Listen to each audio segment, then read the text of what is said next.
Hey there, my name's Yasmin, and I'm 32. I lived with someone who I would call crazy, and I don't use that term lightly. My husband was truly something special, as he would constantly berate and emotionally abuse me. This all started when he lost his job and had to rely on me financially to pay the bills. I work from home as a content creator and affiliate marketer.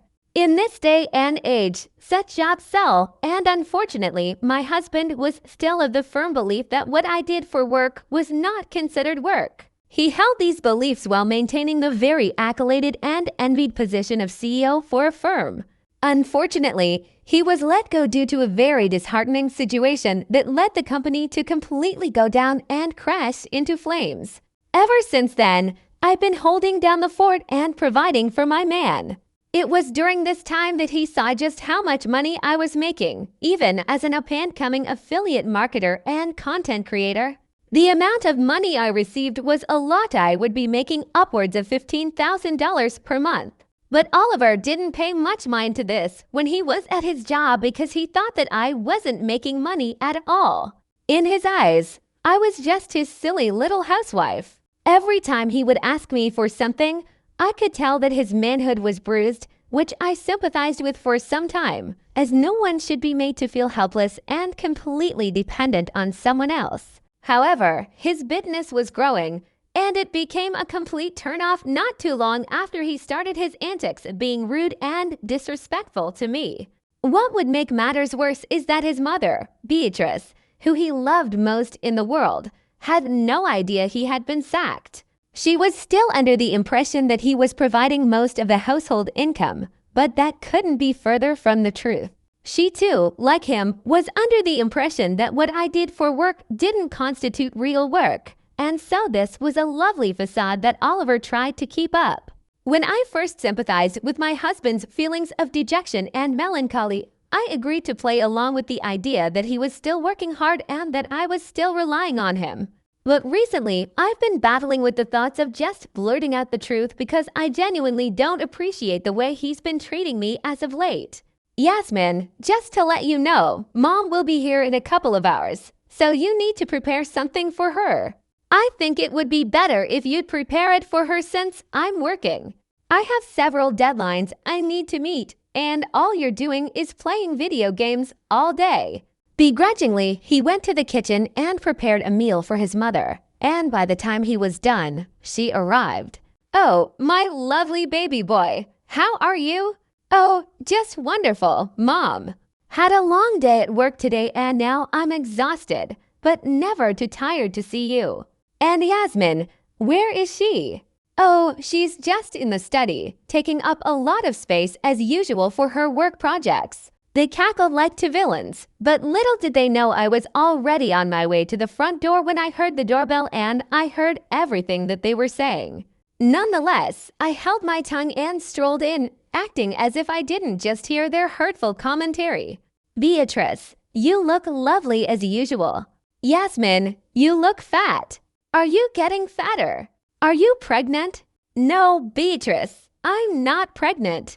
I suppose I might have put on a bit more weight, but such is the life of a lazy housewife, I suppose. I mean, she just sits around all day while I go out and work. Of course she'd get a bit plumper, Mom.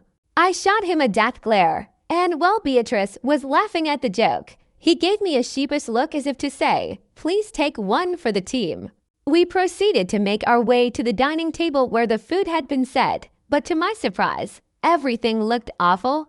The table wasn't set properly, it was set haphazardly as if the person setting the table was forced to do it with one hand tied behind their back and their eyes closed. Goodness gracious me, Yasmin, how could you set the table like this? It looks awful. For once in my life, I agreed with her. Biting back the urge to expose this secret, I let out, "I must have just been extremely tired." My apologies, all the while looking at Oliver intently, trying to figure out just how someone could be that stupid. I pulled his arm, forcing him to come with me to the discreet lounge area so that I could talk freely. "Why would you set the table like that?" "To teach you a lesson." "Excuse me. What lesson?" "You tried to embarrass me by making me do the work in the kitchen. So now I had to embarrass you in front of my mom to show you that I'm still the head of the household and I'm still in charge around here.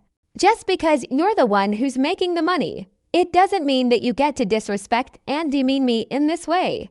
When I tell you to do something, you do it. Got it? He stomped off to rejoin his mother, leaving me with my jaw on the floor because I was completely shocked that I had just been spoken to in that way. If I'd known that Oliver would treat me this way when walking down that wedding aisle, I'll tell you that I would have turned around and walked in the opposite direction. After composing myself, I rejoined them. Yasmin, did you find this food in the bin? Why does it taste so awful? Honestly, with the way you treat me, I wouldn't be surprised if you were trying to kill me. Before I could even defend myself, Oliver interjected. Honestly, I don't even know where I found her, Mom. You'd think with spending all that time in the kitchen that she'd learn a thing or two, but no. They burst out laughing, and I just sat there, shocked that all of this was going down. The afternoon went on with us chatting casually at the table with occasional moments of beating down on my character as a lazy housewife. The insults were subsequently paired with endless praise for my hard-working husband. Little did Beatrice know. You know, I've wondered why Oliver hasn't taken me on a special vacation.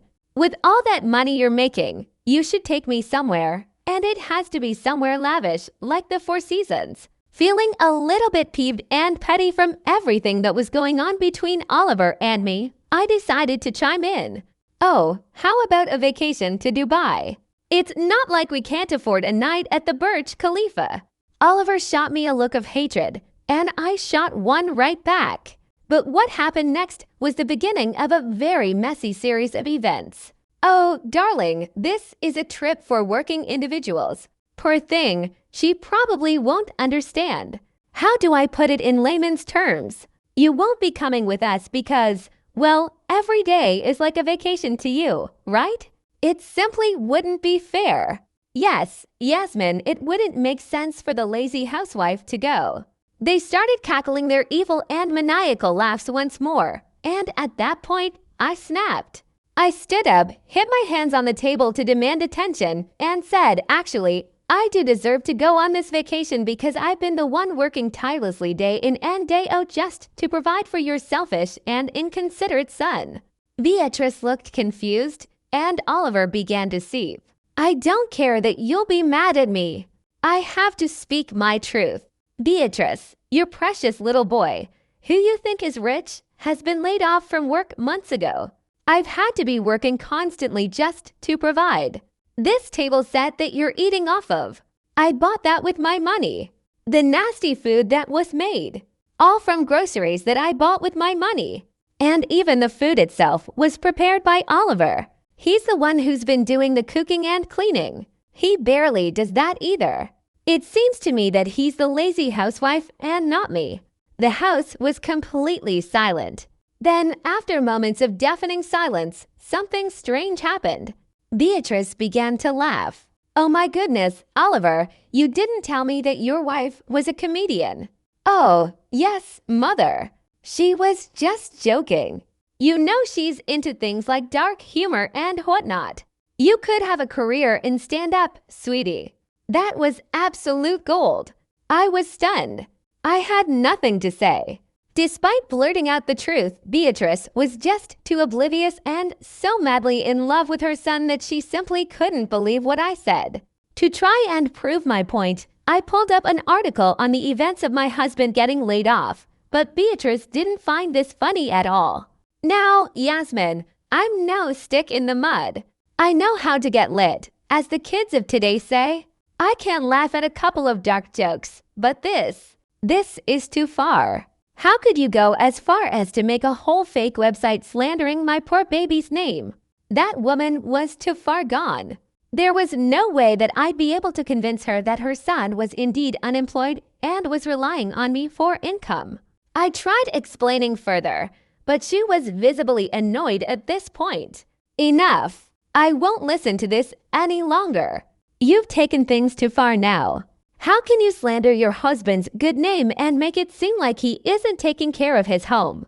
Just like you, Beatrice, I've also had enough. Oliver, tell her the truth right now.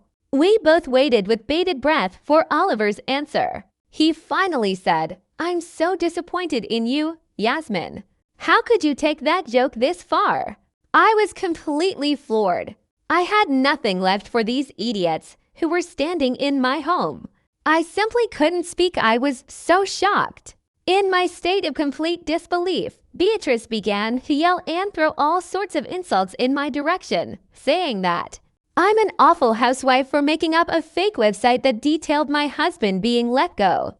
Do you know where you'd be without Oliver? On the streets, that's where. You have to take this down right this instant. I've been telling you that this isn't my website. It's a legitimate news place that shares local news. Nonsense. You're just trying to make him look bad. This went on and on into the late evening, and Oliver was backing up his mom, attempting to gaslight me into believing that I was the crazy one. What happened next shocked both me and Oliver. Oliver, my baby, you can no longer stay here with her. You have to move into something better since she doesn't know how to appreciate her man. Let's teach her a lesson. I've been looking at places to rent on Zillow, and we have to go to this marvelous place on Palm Island. I think a couple of months away from her will teach her a valuable lesson. I could see the panic set in on Oliver's face. Palm Island was an expensive neighborhood. There was no way he could afford that. Oh, Mom, I don't think we need to be that fresh. There's no need to teach her a lesson. I think she's already learned it. I will stay here and take care of her. Without me, she'd be nothing after all, right, Yasmin?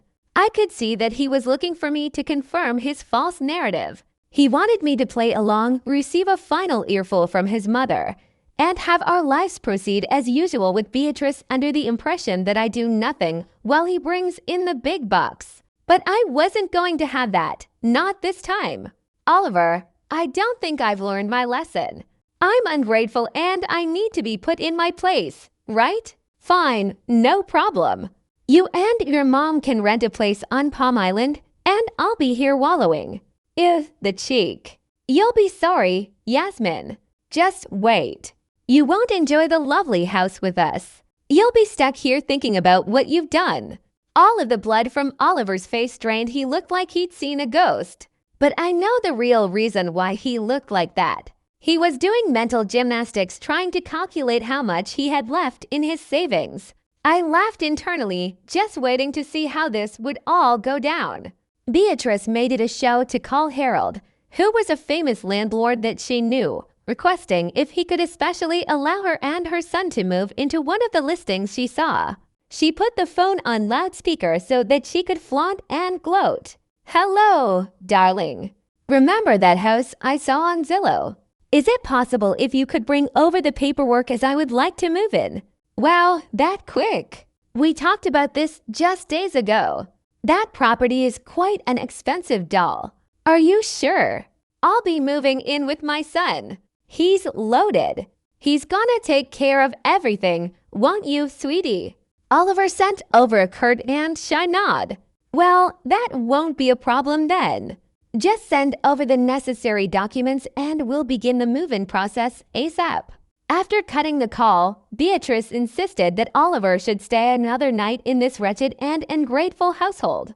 Beatrice wanted to stay with Oliver in some luxury hotel until they were able to move into their house, which costs 5 figures to rent per month. Oliver did his best to stay, knowing that his funds were going to be depleted before his very eyes, but still refusing to just say the truth. It's a shame how someone can be so narcissistic that they wouldn't be able to admit a simple thing to avoid drama and chaos. Nevertheless, I didn't stop them. I even went as far as to pack up his belongings and send them off to wherever they wanted to go. Oliver was sending me text messages throughout the night, begging and pleading with me to say I was sorry so that he could feign feeling bad for me and subsequently come home to take care of me. But I wasn't having any of that. I told him that his pride would be the reason for his demise and that he should just come clean before it was too late. But my husband has a hard head and simply would not listen to reason. Some weeks of him spending time in a ridiculously expensive luxury resort with his mother siphoning his funds went by. At this point, his begging became incessant, and he showed me that his funds were depleting steadily due to his mother's spending habits. I'd often ignore his requests at this point, letting him suffer the same way that I had when I had to cover for his lying and broke behind. Beatrice called me to gloat about the rental property finally being finalized. I continued to congratulate her and wish her all the best, and she was irritated that I wasn't perturbed by the situation. But she'd find out soon enough. Not only did Oliver have to pay the deposit, brokerage, and rental fee for the first month's rent, but he also had to buy lavish furniture to complement the new home. Understandably, he was struggling, but for some reason, he still refused to come clean.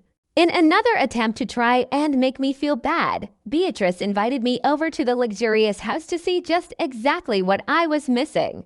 I came, and I was elated the reaction she didn't want to see, as I knew deep down that Oliver was crying every night, attempting desperately to get a job to compensate for what he was spending. Beatrice simply couldn't understand why I wasn't being apologetic for everything, because she still believed that her son was in the right. But all of that would come crashing down during month 2. It had been a total of 4 months since I had heard from Beatrice and Oliver. It was as if they just disappeared off the face of the earth. I was doing my grocery shopping when I bumped into somebody who looked somewhat familiar. Oh, pardon me. Oh, it's no bother. Wait, I think I know you. You're that famous landlord, right? In the flesh. A pleasure to meet you. You do look somewhat familiar. Would you by any chance know anyone who is named Beatrice? Why, yes. Yes, I do. How did you know? You look a lot like her son's wife. Her name is Yasmin, I believe. Yes, that's me. How in the world did you know? If I recall, Beatrice and her son Oliver rented some property from me several months ago. Oh yes, I'm well aware, but I haven't heard from them ever since they made the actual move. How are they? You haven't heard from them? How strange. Well, you must know what happened at least. Nope, haven't heard anything. It turns out, folks, that Oliver has moved back in with his mother. They are living in a cramped and unfavorable apartment complex because that's all he can afford at the moment. Harold went on to tell me that the bank statements that Oliver had sent to him were falsified, and if his true bank statements were used, he would have been rejected on the spot.